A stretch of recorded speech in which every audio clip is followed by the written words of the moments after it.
BeastNet is brought to you by James Safety Services in partnership with OCR Buddy and OCR Strong. Here we discuss all things OCR and fitness related. Welcome to BeastNet. Hey everybody, it's Pretty Mike here with BeastNet, and on this episode I have with me Tammy. Tammy, let everyone know a little bit about who you are. I didn't know it was Pretty Mike, so now hi, Pretty Mike. So I am, I guess professionally, I'll say I'm in clinical outreach. I work in the eating disorder treatment field. So my background is in clinical psychology and as a therapist. So now I work in the business development space. So that's kind of the work self. But on the other side of it, I am an athlete. I'm an athlete with a disability that's also recovering from an injury. So, yeah, and that's the kind of the real short, brief part about me. And you can see both the girls are behind me. Now they're both back there. You got Linda Carter, and who's the other one? Leela. She has one eye, so that's Leela, as in Futurama, if you have seen. So. Yes. Of course, Futurama is the best. My wife gets mad because I like to say the bite my shiny. I won't finish that, but yeah, you know. But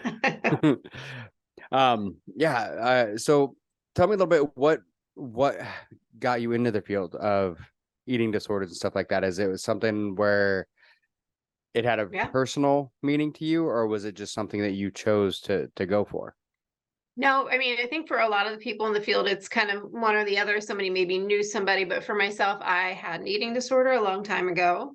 I also had a problem with alcohol a long time ago. So I've been sober since 1997. That's amazing. And so a long time. Thank you. And then also I needed to kind of get sober to recover from disordered eating. And then, several years later, I felt like it was time for me to go back to school and give back. And I haven't looked back. So I do a lot of different things in the eating disorder space also. And I've seen that with other people where eating disorders and either alcohol or drug abuse sometimes go hand in hand. In people don't think about eating disorders. It's also a lot of up here in psychological issues. I know just me, I have, I've always said that I have a body dysmorphia. Even when I dropped, I went from 310 to 180 during COVID. And even when at 180, I mean, with pictures right next to from 310 to 180, and still all I saw on the 180 side was a fat guy. I just could not see it. And a lot of people who have eating disorders have body dysmorphia to, the nth degree.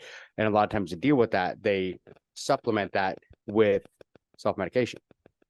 So I could see how, Yeah, absolutely. And to your point, hopefully it's gotten better. If it hasn't, we'll talk more. But, I think the body dysmorphia in men isn't really talked about. So I'm really glad that you brought that up, because it's something that isn't talked about as much, and especially, men that are athletes as well. So, yeah. It is definitely one of those things I still struggle with on a daily. I mean, I think part of it is, and I have talked to people about this before. When I graduated from high school, I was 50 pounds.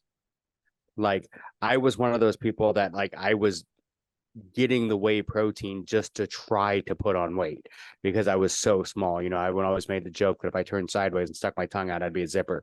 I mean, I was so tiny. And then all of a sudden, as I got older, and, as we get older, our bodies, the metabolism slows down. And I suddenly, without even noticing, it was just all of a sudden I went from 150 to, up in the 200s. And then I got injured, and then it got worse. And then I got injured again and ended up, like I said, up to 310. But I'm still, unless I'm back to that 150, I feel like I'm fat. And I still look fat, and it's even now I struggle with it daily. I mean, right now because of another injury, I've let myself use as an excuse and got bigger again. And no matter what, every time I look in the mirror, no matter how much I lose, no matter what, I still see, and it's a struggle. And I think it is definitely, like I said, they don't talk about men. Men aren't supposed to talk about that. We're not supposed to care about that. And it's but we do. But you do, right. And of course you do. And, I think one of the things that I like to talk a lot about is that kind of being neutral about your body. Right. You don't have to like how it looks right now, but you can still, you know, I body positivity, it used to be those, and I love the Dove ads, and there's some really new and good ones out there, but it doesn't have to always be, I love my body, it's amazing no matter what it looks like. It can just be, I don't like how it looks, or I've said, I don't like my new scar on my wrist. It's kind of scary looking, but I can Mhm. still, I'm still okay. And Yeah. so being able to get to that space where you feel neutral about how you look instead of negative about how you look takes a lot of work and time and patience, but you can get there. Yeah. Yeah. I Yeah. mean, you can. It's one of those Thank- tough mental blocks that you have to get by. yeah. Thanks for sharing that with me. I know it's really personal and vulnerable to share those things. So I appreciate it. And I'm sure that some of your listeners will really appreciate that you said that too.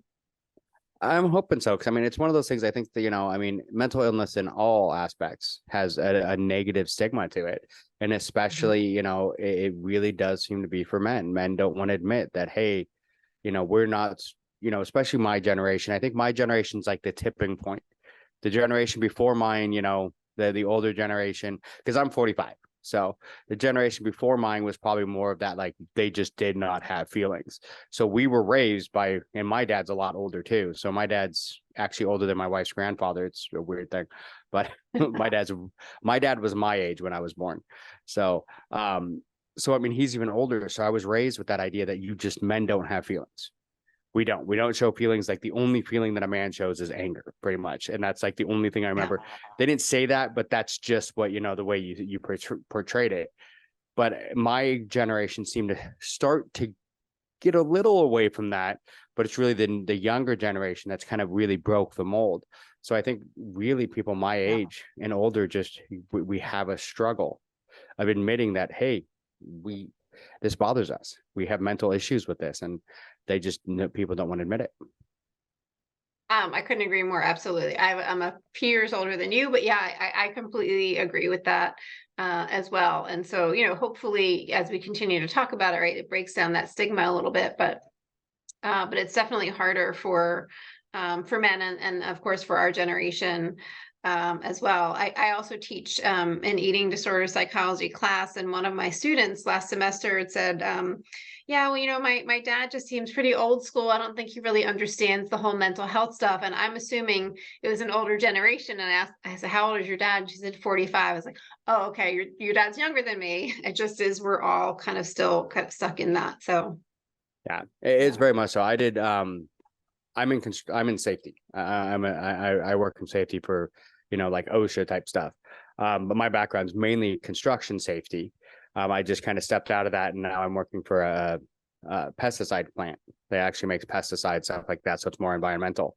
But when I was still in Washington, I actually worked with an amazing lady named Mandy Kime, who worked for the AGC, and she and a few other people wrote a program talking about mental health in construction workers, and the suicide rates in construction workers and everything like that, and trying to break that stigma. So I actually, amazingly, I was able to present at the governor's conference on mental health and construction safety Wow. and stuff like in construction. And so I mean, it was a really eye-opening to see what, especially like in the construction field, because a lot of construction workers are ex-military. They step out of that, and that construction is such a manly, and I say that in a way, but you know what I mean. It's a Yeah. very, Yeah. it's still very man driven. I mean, there's more and more women in the trades, which I think is amazing, but it's still very dominated by men. And there's still that manly man attitude of, oh, leave your crap at the door. And it's like, it doesn't work that way. Yeah, absolutely. It doesn't work that way. Wow, that's really cool that you're able to do that. I love that. Yeah. It's one of those things that I miss, stepping out of the role that I was in, but I kind of wanted a different avenue for a bit to get more experience in other areas. But it was very interesting to be able to go down that. And I've done like mental health first aid is a program that I've taken a couple times and done like that and stuff like that. So it's something that I've really been interested in, because it's something I just never thought about. I just never thought about, how much mental health affects the rest of your life. I mean, it affects all of your life, right? Yeah, Yeah, it does. absolutely. And like you were saying, I mean, the idea of how like mental health and eating disorders, mental health and everything else, and mental health, the eating disorder causing more mental health issues that lead to the drinking or the alcohol abuse, or, you know, drug abuse and other stuff like that, and how it can kind of snowball into some really bad areas. Yeah, absolutely. I mean, it's all connected. Absolutely. Yeah. So sorry, I kind of hijacked you there for a minute, because it just No, it's all it was good. an I love avenue it. that I'm very passionate about, just because Yeah, it's great. I've known people who've taken their own life, you know, and died from suicide. Mhm. So it's kind of one of those things that, you know, once you start talking mental health, to me, it's it's huge what it can do, you know, and it's just, people need to understand it more, you know, and They need to I think they need to understand it more. They need to know that it's okay to talk about it. I think that, you know, again, the more you keep talking about it, and that's why I do what I do, and you know, take any opportunity I can also to talk about it as well. You know, we did a story, send you the video. I think I might have posted on Facebook a video. I'm almost 5 years post-op from my spine fusion surgeries, and um, it was the bone growth stimulator company, and they were absolutely wonderful to me. But in telling my story, I said, if you're going to tell my story, you need to tell the mental health part of it, because you know, that's critical for so Mhm. many reasons, right? Because then you were mentioning injuries. When you get into sports injury, chronic illness, there's a whole other mental aspect of that as well. Which I just presented at a conference a few weeks ago about that. So I could also get on my soapbox about that. There's just such a big mental component to it that we need to talk about. There's a huge mental component when it comes to doing. I mean, I'm guessing, have you done OCRs, and that, you know, you're in Yeah. that realm. When you do these OCRs, I mean, there's a lot of this. This will probably air afterwards, but I'm actually, this weekend I'm doing the Ultra, the Dallas Ultra, for Spartan Ultra. I was supposed to do that. I'm doing it with I, More Heart Than Scars, and we're taking okay. a lady through who has some back injuries and stuff like that, and who wouldn't be able to do it otherwise. I So, love that. and that's kind of one of those things, is, I mean, I get it, because I've been there. Like, 7 years ago, I shattered my left foot, like broke all five metatarsals, bent it in half, basically. I mean, it wasn't good. And I was in the middle of my fitness journey. And a lot of people don't understand how mentally that broke me at that time, because I was right in the middle of getting back the shape that I wanted to be in. And I had that whole thing. And then all of a sudden, it was just in an instant taken away from me. And that's when I went from, I mean, at that point, I mean, when I got injured, I think I was about 220. And then by the time everything was said and done, I was 310. And it's like, the mental part, the depression that it threw me into, because now I can't run. Everything was taken from me, you know. And looking back, there's things I could have done otherwise, but it was just mentally, the second that foot, and I knew it, the second it broke, I knew it was done. I was done. My brain shut down, said, oh, there it goes. There went everything I worked for, is gone. And I think that's what a lot of people don't get, is a lot of times when you have a massive injury like that, it just takes mentally so much from you. And then everyone's like, oh, all you have to do is just get up and work. Just get up. You could do this. You can do that. Just be happy and but it's not that easy. It's like, mentally, I mean, like I said, it took me into probably the darkest place my brain has ever been, because, like I said, it took everything. But then on the outside, you can't let anyone know that. You And can, that or was, can you, right? I you mean, can, yes. But in my brain, that was the Yeah. thing. I was broken, but I can't let anyone know. I'm a man. You know, I can't show weakness.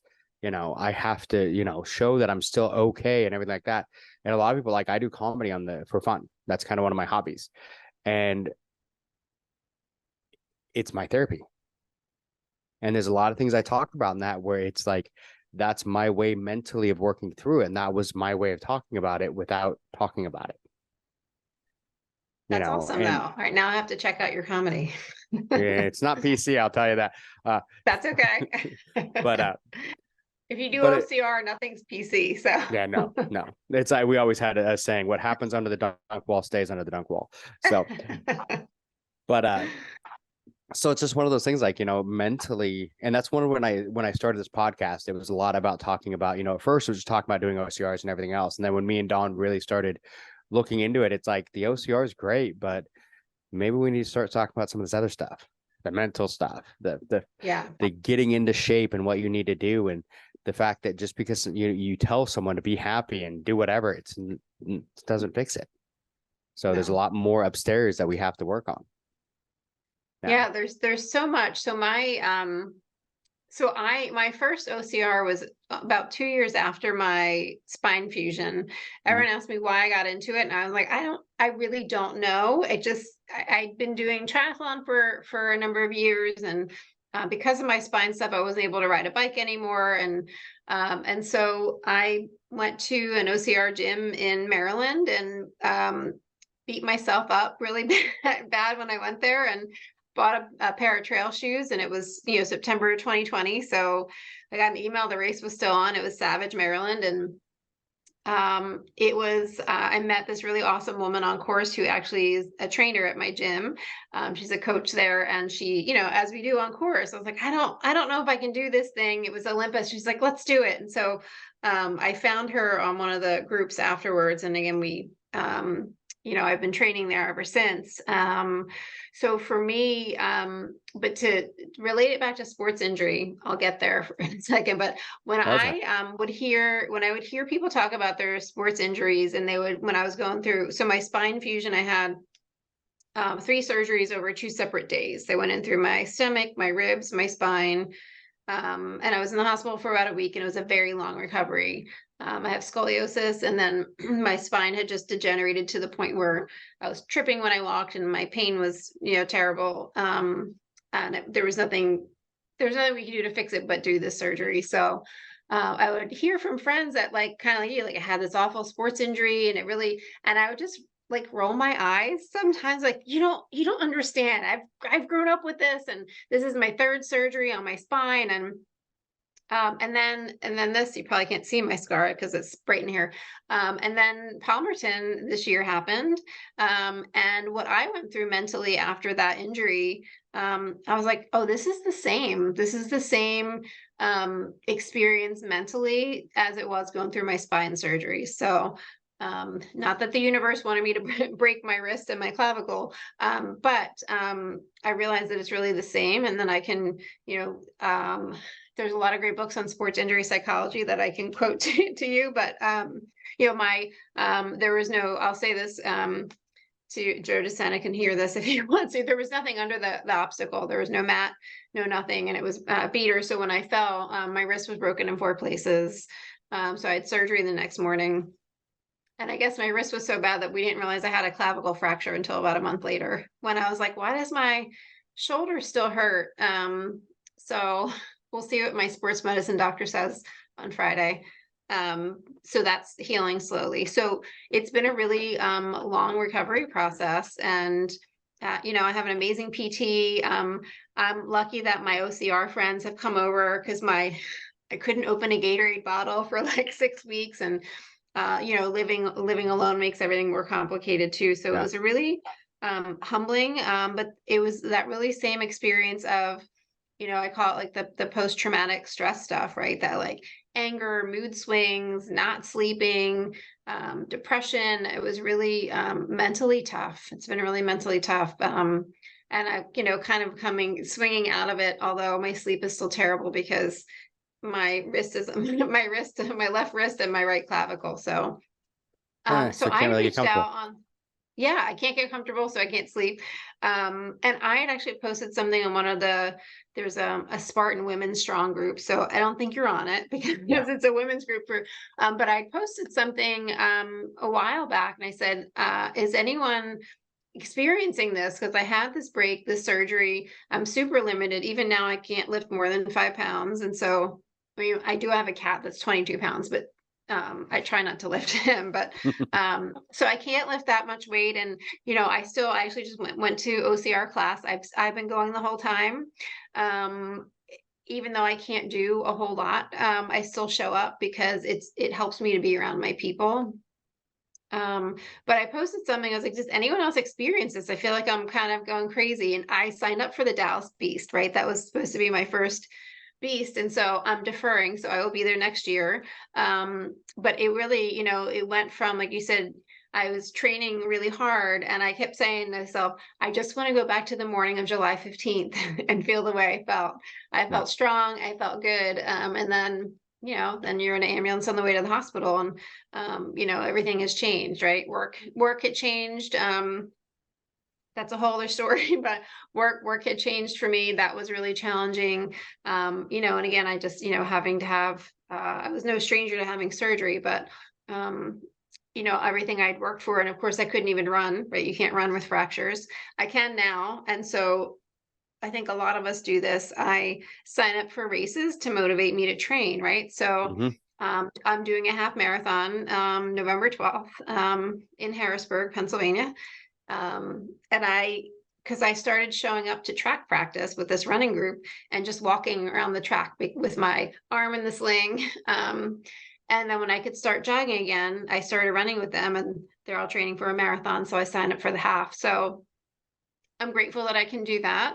But I can't do a lot of other things. So it really shifts your whole life when something like that happens. And nobody really gets how you feel unless like I had my spine fused, right? But I'd never broken a bone, like you said, in the instant I reached over and grabbed my wrist and I was like, it's not where that's supposed to be, and then and I didn't get my medal. I don't care, but I kind of care because I'm really proud of my effort that day. Have you done Palmerton? No, I You're in haven't done that one. California, right? No, I'm in Okay. Texas. Oh, you're in Texas. Why did I think you were in California? I was in Washington until a month ago, but now I'm in Texas. So. Okay. So Palmerton is one of the mountain races. So you kind of go up and down the mountain twice. So I was like, I'm really proud of my effort. And now I don't know what's going to happen, right? It's that fear of the unknown now. I mean, in my gym, we have those ginormous mats. So if you fall from the sky and you landed on this thing, you'd be fine. So I think once I'm allowed to try, I don't know, we'll see, right? I think I'm going to be scared. And I didn't think that's the toughest part. I mean, that was one thing for me. After I broke my foot, because I was working so hard. I mean, because there's been a couple times I've started running. In like 2010, I started when it was my first time I really started running. And I was in the middle of a half marathon and my knee blew. Like just popped. I mean, it was, and of course, this is where it comes in that I'm a complete moron. I just kept going. And my knee kept trying to like give out as I'm running. I'm like, oh, it'll be fine. I'll just finish this and then I'll be fine. I'll rest it for a couple of weeks and it'll be good. And then I go to the hospital, like the doctor, like the next week, and they're like, you're an idiot. Like if you would have stopped when it first popped, you probably would have been okay. But the fact that you kept going, you've done major damage. So it was, I think, almost 2 years before I could like fully run again because of it. But then, you kind of, you train so hard to get there. But then when something like that happens, it's so hard for me sometimes to say, okay, you need to stop. And that's where I've made mistakes. I did, after breaking my foot, I got the weight down. The last time I did the Dallas Ultra, I actually did it with a broken rib. I broke my rib 2 weeks before at the Tough Mudder, and I went anyway and did it. And it was probably the dumbest thing I've done. I mean, I finished it, but okay, we won't say the dumbest. I did do Hawaii with my foot in a boot, but that was a whole nother, that was another issue. But I have a problem because that's my biggest worry. If I don't have a race and I'm not training for something, I go into a slump. And then I think that was my biggest problem when I hit 310. I went into a slump, and then it was like, well, why train again? Because this is the second time I've trained really hard and then had an injury just completely wipe me out and take me out of it all, and that's my biggest worry. And as you get older, it's harder and harder to come back from injuries. Because like now I'm about 230 because I crashed on the Ironman last year and dislocated my shoulder and hurt my knee. And it was just like, it was my own fault. But still, it was just one of those things. I pushed too hard. I did race after race. I did way too much last year where I should have backed off and just focused on like 1 or 2 bigger races. I did like back to back weekends. And by the time I hit Ironman, my body was wrecked. And I went for it anyway. And I ended up wrecking because of it, because I just couldn't. And when I went down, my knee and my shoulder hit first. And when my shoulder hit, it dislocated. And because once again, I'm dumb, I popped my shoulder back in, pushed my bike over to the side, fixed the things I thought were wrong with it and kept going. And it was about mile 20. And I kept feeling like something was wrong. I mean, you've done triathlon, so you understand. Yeah. When something's not right.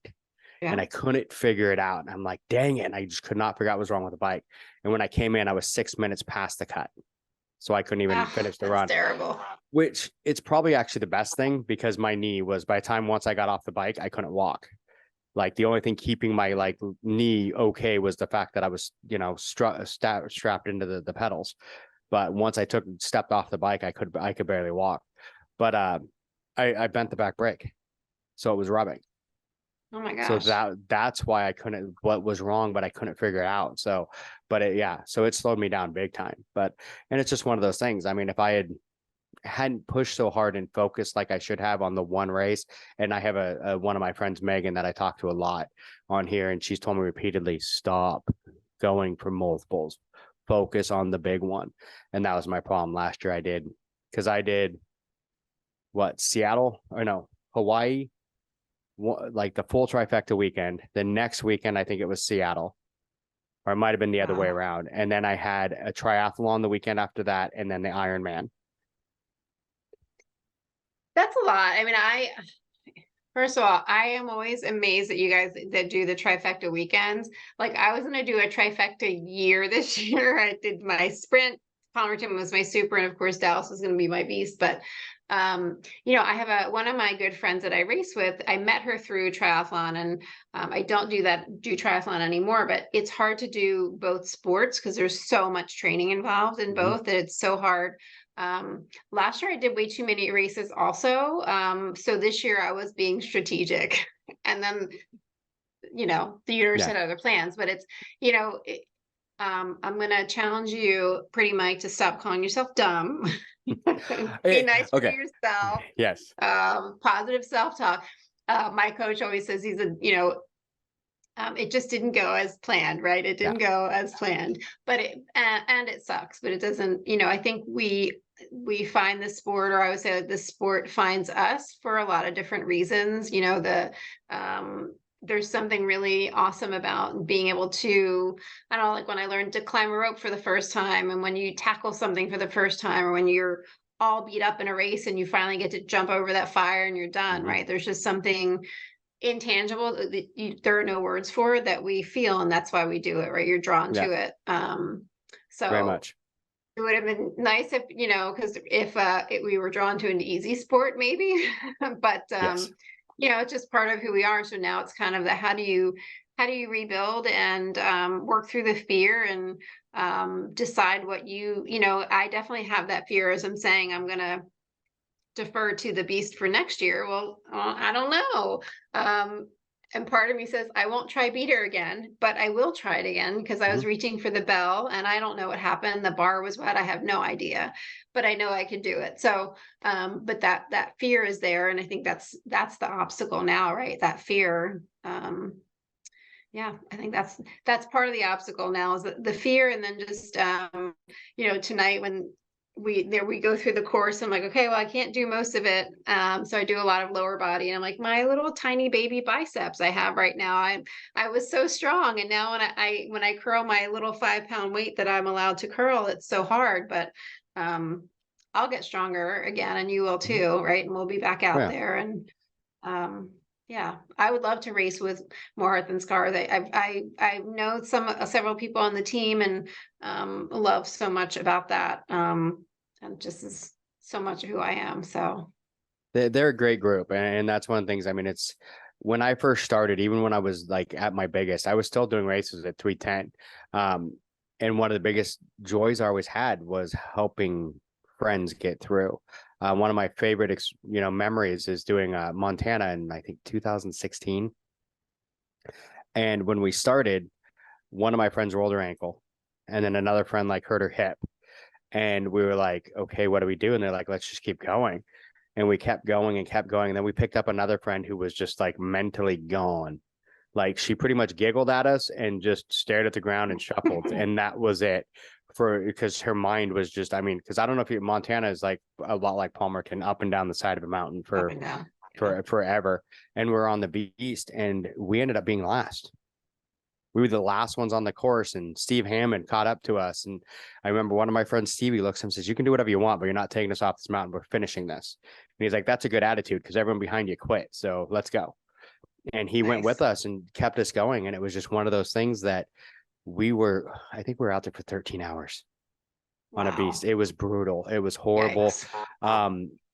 And I mean, in all reality, my friends point out multiple times, they're like, "You're the one of us that's still okay. You could just go." And I'm like, we started this together. We're finishing it together. Let's go. And, we just kind of kept trudging along, and we did it. And I mean, that was the best feeling I ever had. I could have got first. Not that I could have, I'm not that good. But if I had the choice, get first or stay back and help someone who wouldn't be able to finish if I didn't, I'm staying back. I mean, the first isn't that important to me. The podium isn't that important. It's always been about the community. Help the others. I love that you said that. That's what drew me to OCR, right? I meet Whitney on Colossus, and she could have easily pulled me over, by the way, but I'd never had somebody pull me over a wall, so I was a little scared. But that's what brought me. And then showing up to for training, and everyone's all abilities and sizes. And the first time you do something, like we said, everyone cheers for you. We take a video, and there's just always so much support. And even through injury, right? Through this injury and the tough times, your team is there, right? That's what I think that's what people don't see. I'm not a gym rat, although it's not a terrible thing to call someone. Yeah. I just love the community so much. They've just we lift each other up, literally and figuratively. Yeah. And even on course, just other sports don't do that. We got to the top of the mountain that second time. I just didn't have it in me to go over the wall. And I don't usually let somebody help me over a wall, but I was like, yeah, we were all humbled by this mountain today. And sure, I will gladly take help over the wall. And the OCR handshake, we learn what that is early on, it's just an amazing community to be a part of. Right, it is. And I mean, it's one thing. It's funny. Like I said, I moved to Texas. I'm down in Conroe, Texas now. And what's funny is one of my best friends down here, Jamie, me and her met on the ultra in Dallas, because we were about the same pace, and we kept running into the same obstacles. And there was one of them, I think it was Stairway to Sparta, and Jamie's only like 5'2". So Stairway to Sparta, she couldn't reach. So she's like, "Can you just give me a hand?" I'm like, "Sure, why not?" Gave her a hand. And then after that, we just kind of stuck together, and for 25 miles we were right there next to each other, helping each other, and became really good friends. So she's like I call her my suffer sister. So she's my suffer sister down here. And I had, when I was still in Washington, I had my a couple of suffer brothers, as I called them, Brian Kays and Don Boggs. I mean, we did everything. We'd do a bunch of workouts, and with Brian, it was like, "Hey, just show up here and bring this." And I'm like, "Okay, that sounds like a really weird combination to bring, but okay." And we did some really, like there was one day he said, "Okay, come here, but bring your wetsuit and your trail shoes." Wetsuit and trail shoes, and goggles. And I'm like, and the swim buoy. He's like, "Bring your swim stuff and trail shoes." And I'm like, so we literally were you doing Xterra race? Basically, we just went into the lake and we swam from one part to another, and then ran back, and then swam and ran back. So I mean, we were doing basically a duathlon, just in laps. And it was like, well, this is really weird, but it was a great workout. And I mean, it was just sounds amazing. Yeah, you find and see you're definitely my people, because you're like, yeah, that sounds amazing. Most people are like, that sounds stupid. It's like, no, that's Don't awesome. sign me up for that. Yeah. But it works out good, because I'm doing like World's Toughest soon, and I'm like, that's not a bad, because in World's Toughest at night, a lot of us are going to be wearing wetsuits to stay warm. And now I know I can run in that wetsuit because I've done it. Wow. Where is World's Toughest? It's in Dallas. It is in Dallas. Yeah. I was still going to go to Dallas, even though I'm not racing but I figured traveling right now is still even challenging, just because I can't, like, lifting suitcase and stuff. So I figured I would visit. I have a lot of friends in the area, so I figured I'd visit Dallas again when I'm a little bit more able. There's also a really cool adaptive fitness gym that works with athletes with disabilities in the Dallas area. Dallas has a I'll lot of have to gyms. find. Texas has a lot of Yeah. gyms. That's one of the things I Yeah. got to find because I'm in Houston, well, the Houston area. I'm in Conroe, but I'm in the Houston area, and I want to find, some of the OCR gyms. But a lot of the stuff here, you don't even need to have an OCR gym. During COVID, I built my own gym in my garage, so I brought most of it with me. So once I get all the stuff out of the garage, because once we moved in, I just kind of threw everything in the garage. Still trying to set up the studio. All I've got is like my one poster behind me and my computer, and that's about it. So Nice. yeah. That's awesome. Well, then next year, we'll have to do the beast together because I emailed them today. I was like, because you're only allowed to defer like up until the day of the race, but I'm like, it's not showing up yet for 2024. So that'll be just a couple months before I turn 50 next December. Yeah. So I figured that'll be like a big race that I'll do for 50. But see, so if your birthday's in December, you should do Florida for your birthday. Well, that's what some other people. I've never done Florida either. So is Florida better than Dallas? Okay. I haven't. So I want to. My buddy keeps trying to talk to me because actually this year, Florida's on my birthday. Oh, wait, what day is your birthday? The 2nd. December. Okay, I'm the 17th. So, all right, well then maybe I'll ask them if I can defer it till next December. Yeah, because it's my big 5-0. Yeah. And I mean, Florida's supposed to be, it's swampy from what I hear, but it's warm. It's still 80 degrees in Florida in December. So I overheat so easily. My coach did it last year and he said there was like a bull on course that was like that chased people. Well, that sounds fun. Hawaii had that one year. Hawaii had that one year where there was like an entire we had to stop until staff came and was able to move the herd off the trail. Because we couldn't go forward because every time we started to go forward, there was a bull that was like going after the racers. So it's like, nope, we had to wait for. Yeah, Hawaii is amazing if you ever get a chance to do that one. But I will tell you, the Hawaii Beast is a true beast. Wow. Okay. It is brutal. I mean, it's brutal. It's probably that in Montana are probably the two hardest beasts I've ever done. And I would put them above the Dallas Ultra. Wow.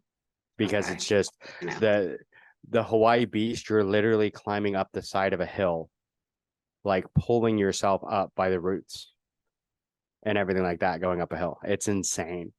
And you don't think about it.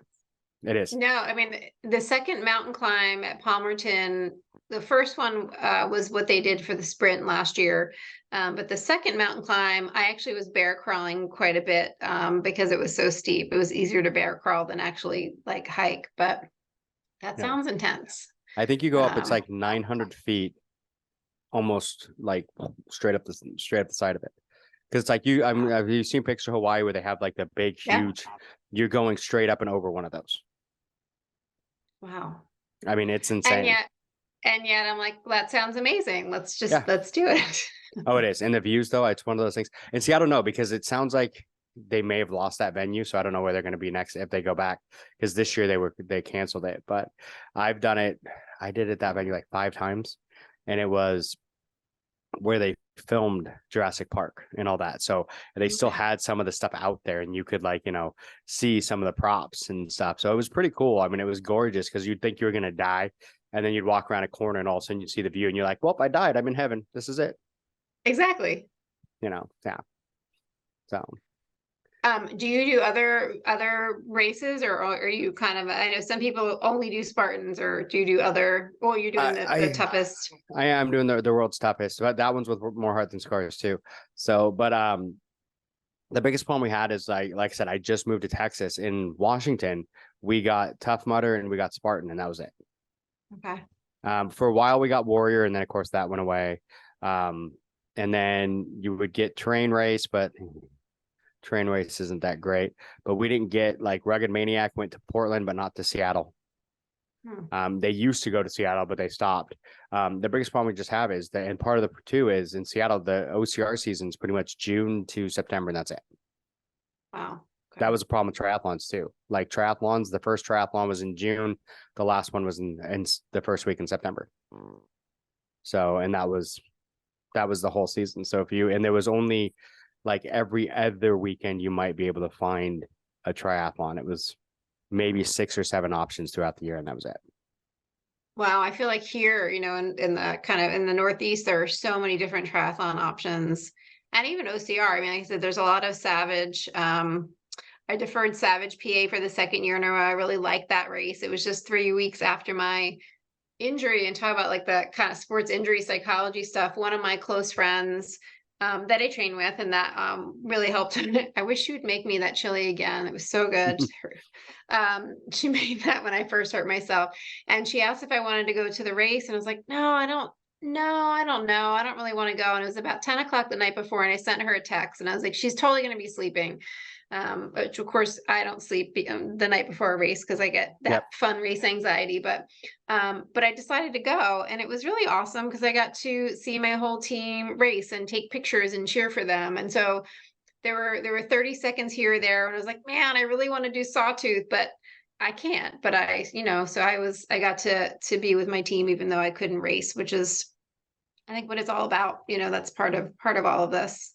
It is. And when I broke my foot, I ended up, because I broke it pretty much right after Montana in 2016, broke it at work. And then in August, that was the Portland Spartan race. And so I went up and I actually just volunteered with street team for the whole race. So I couldn't race because my foot was in a full boot. But then 2 weeks later, I went to Hawaii and raced. But whatever. There's pictures. There's great pictures of me with my foot in a full boot all the way up to my knee doing a Spartan race. And I tell everyone, I'm like, I asked my doctor, can I do this? And they said, you can walk on it, just don't land on it, because it was in a walking boot. All right. And then I came back from the race, and the doctor's like, I don't think I understood what you were asking, because he looked at the boot was wrecked. I still have it. It's got huge gouges in it. The like air pockets were full of mud because they had popped in the middle of the race. And I mean, it was just, he's like, I don't think I knew exactly what you were asking. He's like, because if I would have known what you really did, there's no way I would have agreed to this. Wow. So my doctor, my spine doctor knows all of what I do. And actually I texted him in the ER with my wrist, because when you fall really hard, right, it knocks the wind out of you. And so I was like, oh my gosh, it is my back. Thank God my back has been fine. Just, sore and achy, but I didn't injure myself. So he knows all of the crazy things I do. And so does my sports medicine doctor. And they also know that it's my goal to get back to that. And my PT, who's amazing. So if you don't have a good medical team, like, you need to find the right people. I've been really lucky with the team that I have are just really awesome. But I did, have you heard of Bonefrog? So Bonefrog is Northeast. So I can tell you all about Bonefrog, but so my coach now owns one of the owners of Bonefrog. Oh, wow. So I don't have my jersey on, but I'm part of Bonefrog team now. And our gym, you have to come see it, is phenomenal. But so Bonefrog, I had just been cleared to run again. So what I did wasn't very smart, because then my legs hurt for a week, but I decided I was going to go and just run with my team, but not do any obstacles. So that's what I did. And I had an absolute blast. But then again, my legs hurt for a week, and I was like, duh, you haven't run in 2 months. And now all of a sudden, but it was amazing just to be there. Same thing, just to be there with my team with my brace on. Actually I have to wear the brace every time I run until a year, but with my brace on, I couldn't do an obstacle, but I could run and cheer for people, and it was amazing. So, and now we'll have 4 or 5 races next year. So we'll have a bunch more on the East Coast. So you'll have to come out and visit us. And that was the one thing too. When I moved here, it was made it so it's like, oh, I can go to the East Coast now and get some of the other races. And there's more races that come here, partly too looking at that. There's 4 Ironmans, I think, in Texas. And a lot of things that I've looked at too is everyone basically, because I have a bike that I had never had it fitted yet. So when I got down here, I went and had it fitted, which is funny too, because when I had it fitted, the guy's like, I told him how much I paid for it. And he's like, did you stab the guy when you took it? Because that's worth way more than that. And I'm like, well, he was a nice guy apparently. So yeah. So I have a S-Works, Specialized S-Works, that I paid $1,100. Nice. I paid $1,100 for it. And the guy's like, and he gave you the other tires too. And I'm like, yeah. He's like, I could sell this tomorrow for $4,000. And I'm like, well, you're not going to, just make it fit me, you know, but it's one of those things. Moving down here, I look at, how many races there were down here and all that. And it just, I love it. I found out that like in Houston, it's supposed to be like, this is what a lot of people say is the triathlon capital, pretty much, of the US. Okay. There is so many triathlon groups. You can hit a triathlon pretty much any weekend, all year round. Yeah. Like if you look at the Wow, all year calendar. So the only time actually what's funny is June to like August is the only time that that's hard to find one. It's too hot. Yeah, because it's too hot, which is funny because down in Washington, it was June to September was the only time they had them, but because it's the only time it was hot enough. And even then, you did not do a triathlon in Washington without a wetsuit. See, and I never, most people don't like wetsuits. I hated wetsuits. I mean, if it was below maybe 65, I would, but no, I'm not a wetsuit fan, but that's Washington awesome. lakes don't get above 65. Yeah. Like ever. I did one of them where I'm like, oh, I'll be fine. It was a sprint. And I'm like, oh, I'll be fine without the wetsuit. Like the beginning of September, halfway through, I was shivering to the point that I'm like, I might have to go get on one of the kayaks. And I'm like, no, I think I'm going to go for it. And I finished it, but I was wrecked afterwards because I was just shivering so bad. And I'm like, oh, guess I should have wore the wetsuit. Yeah. It gets cold. It's weird. But, down here, I mean, there's a lot of triathlon groups. My biggest thing right now, I'm trying to find an indoor trainer because I want to get used to my bike because I'm not used to the aero position. So, and that one's set to be an aero because my other bike is a lay. So it's a road bike. So yeah, my wife's getting really upset with how many bikes I have, but yeah, I just hide them in the garage. I never was able to do the aero because of my spine. So yeah. I always had to have a regular road bike instead, but it's when I first got it, I'm like, I don't know if I'm going to be able to do this. But then once I had it fitted, it changed a lot for me. So I think I can do it. It's just a matter of getting the seat time.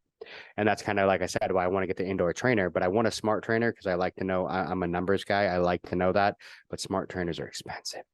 But they are expensive, but they're really cool though. I used to go to where I got my bike fit done, Greshfit. He had trainers in his gym, and the Swift trainers, right? They're the smart trainers, and they were a lot of fun. And we would just have our workout set for the night, and we did it together, just like we were out on the road. It was kind of awesome. So I bet there's probably even a group like that you could train with there. That would be even more fun to do. Might be. Yeah, because I want to get that seat time in my bike. But the problem that I run into, like where I live,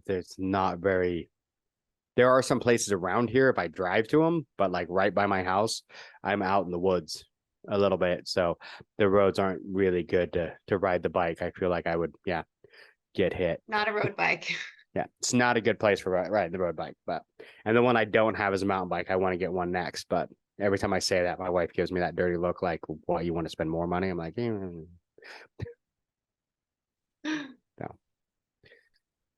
Not a cheap sport. No, it's not. It's not. But it's so much. And like I did OCRs for years and everyone's like, why'd you switch? It's not that I completely switched. I just wanted a new challenge. And I think part of that is the fact that we just had the 2 race brands in Washington. And I'm like, it's the same races over and over again. I want something new. I would think that would get old. Yeah, I mean, I think we're lucky here, even the triathlon community, even the open water swimming. So because of my spine stuff, short story is just that my neck is degenerated to the point where swimming just isn't working because, bilateral breathing, you kind of need to turn your head quite a lot. So I stopped doing that, but there's such a big open water community up here. My favorite open water swim was a 10K in the Hudson in New York with the current. So it was like you're flying for 2 hours. It was awesome. Oh, that sounds awesome. It was amazing. It was my favorite. They actually haven't had that race again, but they have other New York open water stuff. But and then we have a lot of the other races, although I tend to injure myself at Rugged Maniacs, I think because there's a big crowd, so I probably won't do that. But we have a lot of other race options around here. So yeah, you definitely have to come visit here. So the one thing I for sure will. The swim and that was another reason why I did it, was because I'm a horrible swimmer. And I kept saying I'll never do a triathlon because I can't swim. And finally it was like, well, then I guess now I kind of have to do it, because I keep saying the reason I won't do it is because I can't do this. And well, yeah, I can. I just need to work at it. So the very first one I did a sprint, no training, no nothing. Had like a commuter bike, but it was a sprint. It was a 14-mile bike ride, 700-meter swim, whatever. But I went out there and I swear I almost drowned, but it was one of those, I figured out really quickly that there's a difference between like not drowning and swimming. Yeah. And I'm like, I'm really good at not drowning, but I suck at swimming. So I got a friend to help me and start working on it. And then when I did my second Ironman, which sucks that I wrecked the bike, but while I was going for the first like 500 or 600 meters, I was dying. I just could not, my breathing was off because I have asthma. So if my breathing goes, I'm in trouble. So I pulled over. I'm like, okay, I just need to stop for a minute. Went over to one of the kayaks, said, I just need to hold on for a minute, catch my breath, calm myself down. And the second I calm myself down, you can like look at my Garmin watch and you can see the spot. Cause all of a sudden I stopped for a minute and then suddenly it was like just perfect. And once I got that breathing under control, and that's like, okay, that's my problem. I just need to get that breathing under control in the water and I'm good. But that's still where I run into a problem. If I start, the only one I've, besides the Ironman, I've DNF'd Ironman twice, both times because of the bike. Once because I wrecked, the other time because I just didn't, I had the wrong bike and I didn't train correctly. So, and I learned from that one, trained correctly for the next one and then wrecked, but stuff happens. But the only other one I DNF'd on an Olympic because the swim, I went through the swim, had someone basically, when the sprint went, I was one of the last swimmers on the Olympic. When the sprint left, the guy like swam over me. Yeah. I've had that happen. It's scary, right? Yeah. And the second I went underwater and sucked in water, my lungs went and they were done. And, I had started having an asthma attack. I finished the swim, came out of the water. My wife said it's the first time that like I scared her because I'm looking at her and I'm doing the motion like I need the inhaler, and she's like, in 20 years of marriage, I've never done that. And I'm like, I need it now, I couldn't say it though, because I couldn't breathe.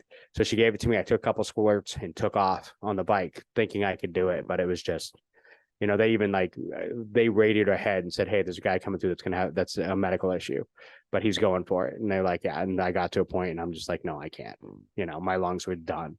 But, it's one of those things that you live and learn though. I had a long problem for a long time. When I DNF'd, it was like the worst feeling. Like I posted on all 3 times I've done it. I'm like, my day's over. I'm fine. I don't want to talk about it. Because you have those friends that are following you. Yeah. And like, I don't want to talk about it. And it took me a long time to get to the point where it's like, okay, it happened. It's over. It's done with. How do you fix it? How do you fix it for the next time? Rather than focusing so hard on, and I mentioned earlier, like the mistakes that I made. It's like, yes, but if you learn from those mistakes, you can take something from it. And I think that's the hardest part mentally, is to get past the I worked so hard and I trained so hard, and then this happened. I wrecked on the bike, or on, the first year I just didn't train hard enough on the bike that I had. I'd ridden it twice. And then I went for 54 miles and it just, the bike had issues that if I had trained on it a couple more times, I would have noticed them and been able to fix them. And it's like, okay, I learned, ride the bike more, get used to it, learn what you need to do on it. And that's the hardest part, I think, is when things like this happen, is learning like, what's next? How do I fix it for later? Right. What can I learn from it? And then always, like, I remember from the beginning, everyone saying like nothing new on race day, right? Like trust your training and like don't do anything different in your race that you didn't do in your training. And so, that's one of the things that we learn. And and somebody had called what happened in Palmerton a DNF, and it really offended me. I was like, I feel like DNFs are different than like you fell and shattered your wrist in 4 places. Yeah. Like, I feel like that's I was too injured. Somebody was like, I would have kept racing. I was like, I've kept racing with busted up knees, bleeding, sprained wrist. I couldn't, I was like, there's at some point you can't keep racing, but DNF there was a swim, the Great Chesapeake Bay 4.4 miler. And really the current changed earlier. They were going to move the race up a half hour earlier and they didn't. And I was swimming into the current for a half hour I don't know how I just kept, and they pulled about 85 of us out of the water. So it wasn't like I didn't make it, I was the one, but I was so disappointed in myself. And my mom was there, my friend was kayaking. I was like, just text my mom and tell her to go home. Like I had no concept of how long I'd been in the water because I was so disappointed in myself because I'm like, I trained for this, I can do this. And we're so hard on ourselves, but at the end of the day, it's kind of like, right, what did I learn from it? And then that's the kind of the growth that comes from it, as the mental aspect in addition to the physical, because it's all mental, right? It is. It's all mental. And there's so much of this is mental. And I think that's what I've learned most over the years. You can push your body well past its limits, but you've also got to understand too, like you said, there's times where, okay, I can't push past this. If I push past this, the chances of me injuring myself even more is greater than the want to finish. And that's where I've had problems in the past where I'm like, oh no, I'll be fine. I can just keep going. And now I'm like, nope, I need to step back, and stop for a minute.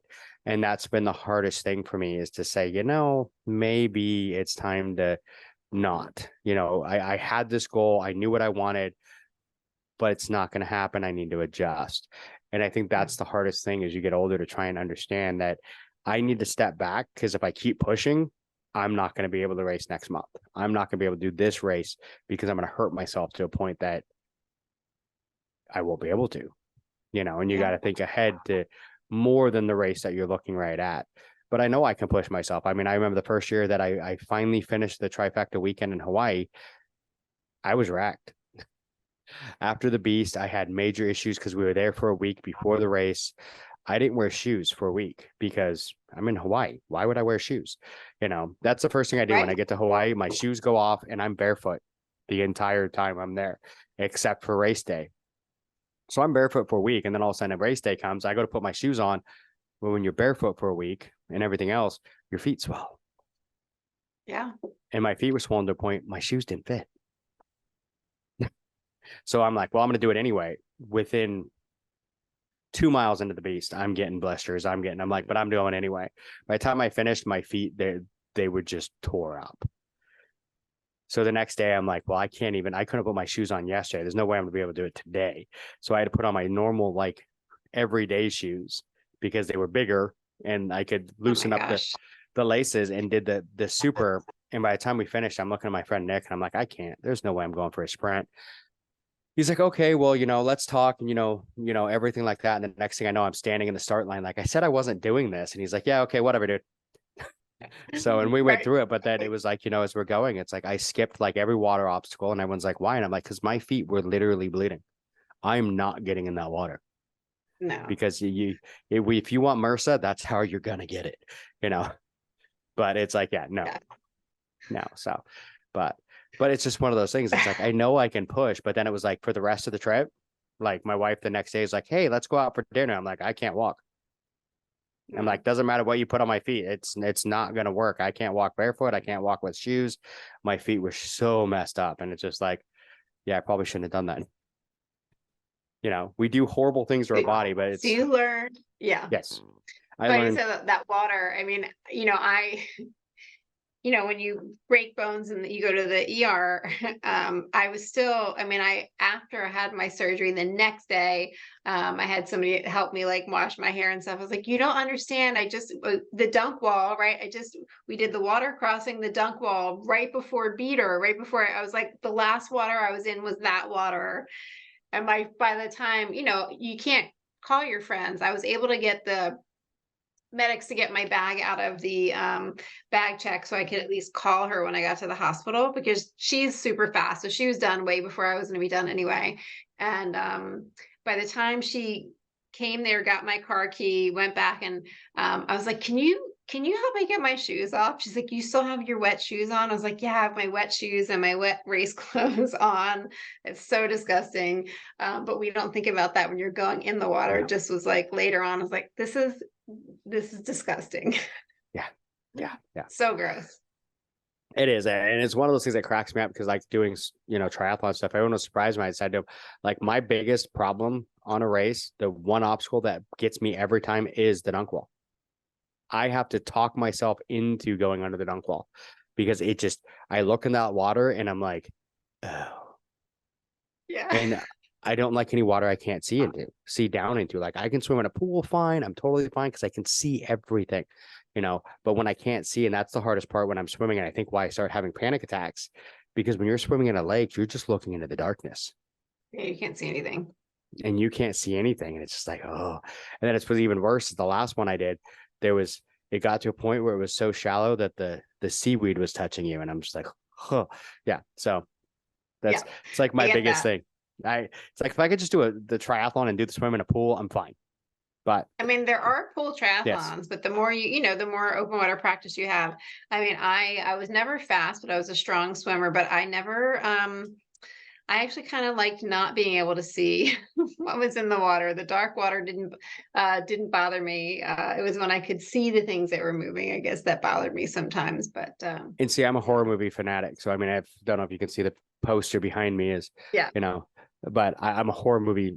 I love horror movies. So, and just every time there's water, something comes out of it. So it's just like, it's like I'm swimming in there and all I can picture in my head is every horror movie I've watched and what's down in that water. And I'm like, yeah, this is not good. So when that Meg movie came out, I yeah. was like, I'm not going to watch it until after open water season is over because I don't want to freak myself out.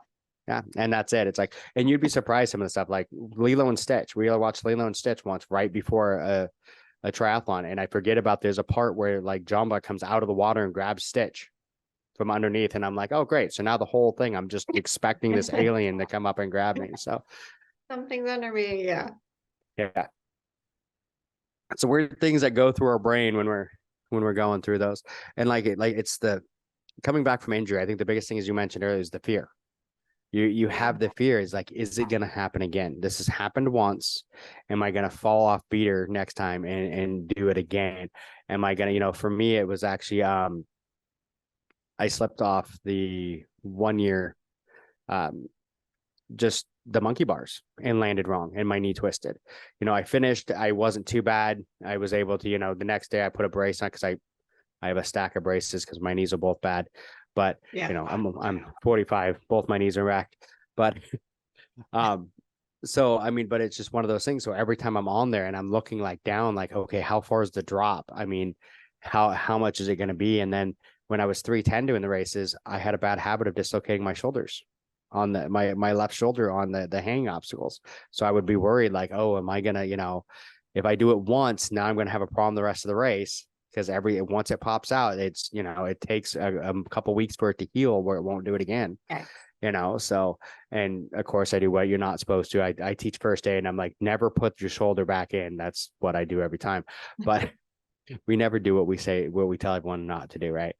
But, it's just, and now I have that fear every time, even when I was smaller. When I lost the weight, I still had that fear. Like, is my shoulder going to be able to handle holding my weight? And I'm like, I'm 180 compared to 310. Of course it's going to hold, but you just have that, whenever you have an injury now, for me, it's ladders. Every time I climb a ladder, is it going to give way and smash my foot again?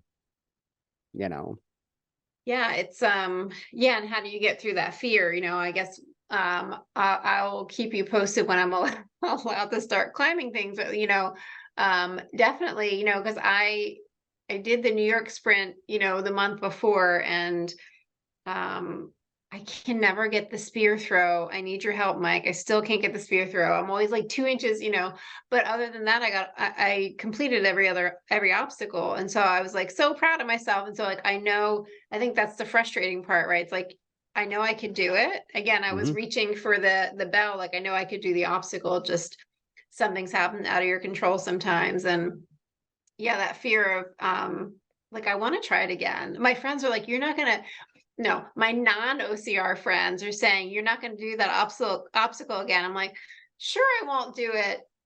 Will I? Because I would love to try it again. I think if there is water or something under it, I will try it again. But if it's just the ground, because beater is higher up than the regular monkey bars, right? Yep. So there's a lot more. And as you're swinging for momentum and your legs aren't under you, there's a pretty big fall. My doctor sent me for a DEXA scan for bone density, as we when we're older. I had one before and after my spine surgery, and she's like, we should have it done just to have it done. But she said, I think anyone would have broken their bones with that fall and with how far you fell. So, so hopefully there'll be water or something. I was like, there's hay under the A-frame cargo. Nobody falls Yeah. off of that. No. And there So used to be on some of them. hopefully next time there will be. But under the regular monkey bars, I don't think there usually are. But again, if you drop, you're not dropping very far. So, so we'll just have to see. I just would love to at class tonight. I love climbing the rope. It's one of my favorite things. So I just would like touch it and wrap my foot. But like in a few months, I'll be able to do this again. So there's some things that, I'm excited to get back to. And I think the obstacle will be the mental hurdle. Cause I know that physically I can get there and you can physically get there, right? We can definitely do it. We know we've done it before. And, you know, I like the definition of resilience is that you're not bouncing back because that person isn't there anymore. Cause I'm different than I was a few months ago before this happened for sure. So I'm not bouncing back. I'm kind of moving towards something even different, you know, hopefully even greater. So physically I can do it. It's just going to be the mental hurdle and we'll get there. Right. We'll get there. And I think that's it. It's always that mental hurdle. I mean, because I can think of so many, because I think I've done over 60 Spartans now. Wow. Since 2015. And I've had multiple times where I've had not major injuries, but enough that it caused a problem. I have a scar on my wrist from the the slip wall. I slipped, and when I landed, the rope was in between my arm was in between my chest and the rope, and as I slid down, it literally cut into my wrist enough that like it left a scar. Gosh. So, but then for the rest of the race, my right hand was toast. I could not do anything with it. I mean, it did not work. But you know, I finished the race. But then like the next race, I'm like, okay, I need to do this. I need to do the slip wall, and you know, got to a point where I got, you know, comfortable enough on it that I've had a couple times where I've helped another person, where me and another person went up on the side of someone and used our feet for them to step on, so they could go up it. So I mean, it's kind of one of those things we learn from them, especially when they're minor. But when it's a major injury, like, you know, what you got, and, you know, some of the other things, you know, like for me, what's funny is I say I wrecked on the Ironman. I fell over, really is what it was. But it's still wrecking. You still it's fall. still wrecking. I was going up a hill, the chain jumped, and when it did, I lost all momentum and I couldn't get clipped out quick enough. So when I went over, I hit straight on my shoulder and my shoulder dislocated. So I say I wrecked, but I mean, and you get most people like, well, that's just falling over. It's like, until you've done it, it's not just falling over. It hurts. You know, like I said, it hit hard enough that my shoulder dislocated and my knee popped. So, I mean, it hit hard. But after that, I had a fear for a long time. I couldn't leave my feet clipped in if I hit a hill. Like if I went to a hill, immediately right before the hill, my feet were coming clipped out, and I was flipping because I made sure I have the pedals that I can flip over and, you know, pedal normally without being clipped in. So I had a total fear for a long time, and it took me a while to break that fear and be able to, you know, leave my feet clipped in. And I think that's one of the biggest things is coming over that fear after an accident or an injury or, you know, something like that, you know, even just a close call, you know, of helping and figuring out how to do it and not get injured and still have get the, you know, the mental fortitude to go for it. And I think that also kind of steps into life in the same way, you know, when we're looking at life and, you know, back to the very beginning, eating disorders and alcohol abuse and everything like that, you know, and, you know, drug abuse and everything else comes back from that, you know, trying not to do it is getting over those mental hurdles of how do I keep myself from going back to it. Absolutely. And, you know, a big part of that too is the community that we have in OCR and triathlon. I mean, that's what it's about. And some Saturdays I help lead a support group for the National Alliance for Eating Disorders. They offer free support groups. And, you know, one of the things I always talk about is community, right? It's your recovery community. And I always talk about asking for help because I'm like, you don't just have to ask for help now. You're going to need help the rest of your life. Like, my sister coming over to help me clean and wash my sheets, and, you know, my friends help, you know, you're always going to need to ask for help. And so that community that you have in your early recovery and those days will be there for you throughout all of it. And so, the sports community, I got in a little, I wasn't arguing. It was somebody arguing with me that said they didn't like sports. And I was like, that's interesting. Tell me more about that. Hmm. And I forget their reasoning, but I really said, I find these communities to be so inclusive and so supportive. And, when I started running to train for this half marathon, I'm doing run walk intervals and I still will. And I didn't expect my running group to do that with me and pace with me because I'm not on my best day. I'm not a fast runner. I never will be. Hmm. And they have been doing it the whole time because that's what we do together, right? We lift each other up. And so going back to whether it's recovery from an eating disorder, substance use, injury, chronic illness, we need that community. Yeah. Without it, and that's why I still show up to class and do what I can do in the workout because I need to be around my people. Because if not, alone in this head, it's not always a good thing, No. and they, I moved into this place a little over a year ago, and had a relationship end, and my OCR team, I was like, if you need to move, it's nice to have strong friends. Not just physically strong, but they all kind of rallied around me and supported me and helped me. And I do the same for them, right? That's what we do. Hmm. Not just on course and at the gym, but in life. Yeah, and that's why one of the reasons I love it. I love it so much. So I have a lot of people that I call family that I've met through OCR that, and I've met so many people that were struggling with, addiction and stuff like that. And OCR and the community have helped them get out of it. I think the hardest part for me, and actually what's really weird is when I lost all the weight was I almost felt more alienated because what ended up happening was once I got to a point where my first marathon I did right before my 40th birthday. I'm like, I'm doing a marathon before I turn 40. And then I was 310 pounds. Like, I'm doing it anyway. And it took me 9.5 hours, but I finished it. When I lost all the weight, I went and did one in 440, wow. and that was like my best. But all of a sudden I got to a point where I was not fast, but faster runner. So a lot of my friends didn't want to go run with me because they felt like, oh, well, I'm going to be slowing you down. And I'm like, if I didn't want to stay with you, I wouldn't ask you to run with me, and that was the hardest thing. I almost felt alienated to the point where people are like, oh, you're faster now, so you're above us. And I'm like, no. I'm still one of you. Just when I'm by myself, I run faster. But when I'm with you, we're a team and we still run together. And I thought that was amazing when you're talking about like, how your running group, they're like, oh, nope, we're pacing with you. And that's what this community is all about. It's not It about is. What you're bring saying though everyone is up. exactly the reason why I always ran by myself because I didn't want to slow people down. And there's a run in Harrisburg called the Capital 10 Miler. It's the beginning of April, and a lot of people use it. Like I've used it to train as like one of my training runs for my half Mm-hmm. marathon, but it's just a really cool run. And so one of my friends, Cassie, that I run with, she ran with me, and I was like, listen, she was like effortless. And I was like, I'm slowing you down. And it was really that same conversation. She's like, no, I told you I'm running this with you. So we're running it together. And then I really got it, kind of what you're saying. Like, no, she's making the choice because she wants to run with me. She doesn't care what the time is.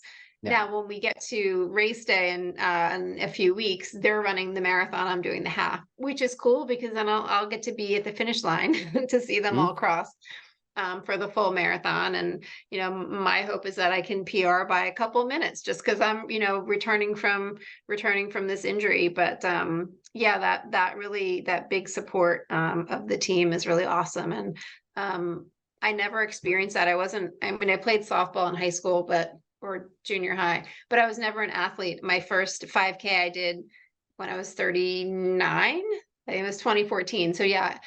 So I never did any of this because people with scoliosis back then were told not to engage in a lot of exercise. Now we know the opposite is true, but so when my sister started doing triathlon, I was like, oh, we can do that. And so I started also. And then discovered, talking about like riding the bike, I didn't remember how to like do the gears or anything, adjust anything. So I'm going up my first hill and somebody's like, okay, now you can, move up. I was like, what? There's a woman I don't even know telling me how to like ride my bike. How cool is this? Or Mhm. even swimming. Like you said, I could swim not to drown, but I didn't know how to really swim. I taught myself breaststroke. And then it was a coach saying like, hey, you might want to learn how to swim freestyle if you're going to keep doing this. And then showing up and having somebody show me how to do it. So and I think a lot of people with injury or chronic illness stay away from exercise because they're afraid of it. But if my hope always is that I can bring more people to it, to whatever extent they can do movement, to find something that brings you joy and a group that supports you. Like that's why we're here, right? It is. And I think what a lot of people have is they have this thing. I mean, because you see on social media and all this stuff, people like, oh, these people are going to the gym, not knowing what they're doing, blah, blah, blah. That's a very minor bit of the gym population. Most time when you Yeah. go to the gym, one of two things: either the people are completely just oblivious, they're in their own world, they're doing their thing, or someone's going to be like, hey, do you need some help? Do you want this? And the nicest, especially if you go to like an OCR gym or something like that, I mean, everyone's there to help. You go do one of these races, like I said, I did my first sprint, and afterwards I like posted, I'm like, who wants to teach me how to swim? Because this was horrible. They're like, well, don't you know? I'm like, I know how to like not drown, but I don't know how to, because I grew up swimming in a river. So Yeah. I had to swim for like 30 feet to cross the river. And that was it. So I never had to swim for distance ever. So, I mean, it's like my wife would laugh. She's like, you're a really strong swimmer for about 20 feet. And then it all goes, my endurance goes to hell because I never had to go more than that. So, it was learning how to do correctly and be able to sustain it, and that was the hard part. Yeah.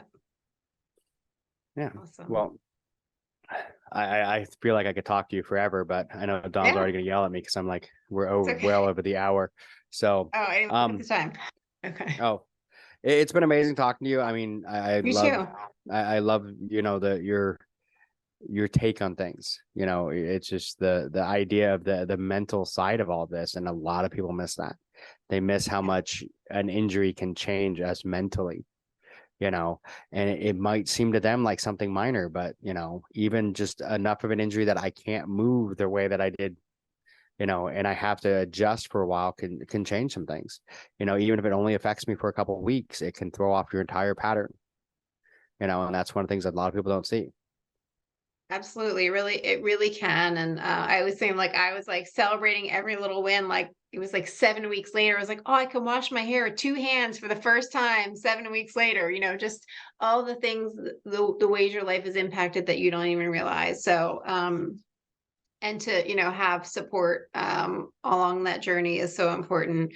And, yeah, and just acknowledging that, like, when you have a major injury or any injury, like you said, of any kind, like it for sure is going to impact you mentally. It just, we should expect that. So like if you have Mhm.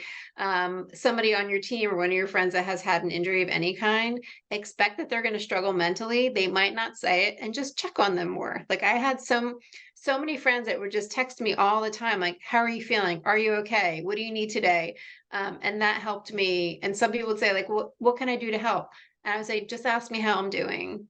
That was one Mhm. of the biggest things, in addition to like help with stuff, but like ask me how I'm feeling. And I will tell you, I'm not feeling okay today, or whatever's going on. So just, Yeah, we need that.